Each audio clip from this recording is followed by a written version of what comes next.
প্ৰধানমন্ত্ৰী মাননীয় নৰেন্দ্ৰ মোদী ডাঙৰীয়া অসমলৈ বিভিন্ন সময়ত আহিছে, কিন্তু তেখেত এই মুহূৰ্তত অসমলৈ আহক। কাৰণ অসমৰ যিটো এতিয়া ভয়াৱহ বান পৰিস্থিতি কাৰো লগত তুলনা কৰিব নোৱাৰি। আমি মাজুলী মানুহেও বানপানীৰ সমস্যাৰ সন্মুখীন হওঁ, কিন্তু আমি সচেষ্ট হৈ যাওঁ। কেতিয়া বানপানী আহিব আমি গম পাওঁ, কি কৰিব লাগে আমি জানো। আজিকালি ঢকুৱাখানা ধেমাজি মানুহো জানে, কাৰণ অনবৰতে বানপানী হৈ থাকে। কিন্তু এই যোৰহাট, শিৱসাগৰ, চৰাইদেউ জিলাত যি অভূতপূৰ্ব বানৰ সংহাৰী লীলা হ'ল, এয়া কাৰো লগত তুলনা নাখাতে। সেইকাৰণে আমি কৈছোঁ, প্ৰধানমন্ত্ৰী ইয়ালৈ আহক, মানুহৰ হাহাকাৰ ধ্বনি এবাৰ শুনক। বানপানী বন্যা, মানুহৰ চকুৰ বন্যাৰ তেখেতে এবাৰ প্ৰত্যক্ষ দৰ্শন কৰক।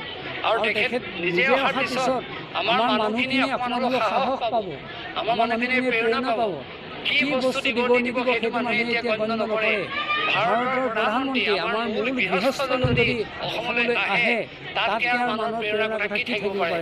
সেইকাৰণে আমি বাৰে বাৰে আপোনালোকৰ চেনেলবিলাকৰ যোগেদিও আমি অনুৰোধ জনাইছোঁ, অতি কাতৰভাৱে প্ৰাৰ্থনা কৰিছোঁ, বৰ্তমানৰ এই ভয়াৱহ পৰিস্থিতি মাননীয় প্ৰধানমন্ত্ৰী নৰেন্দ্ৰ মোদী ডাঙৰীয়াই প্ৰত্যক্ষ কৰকহি, আৰু তেতিয়া আমাৰ ৰাইজে অকণমান হ'লেও সান্তনা লাভ কৰিব। সমস্যাটো তেখেতসকলে প্ৰত্যক্ষভাৱে দেখিলেহে সেইটো কথা উপলব্ধি কৰিব।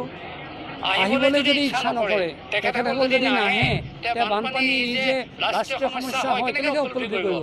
কাগজে পত্ৰই কেৱল, কাৰোবাৰ কথা শুনি কেৱল ৰাষ্ট্ৰীয় সমস্যা এটা ঘোষণা কৰিব নোৱাৰে।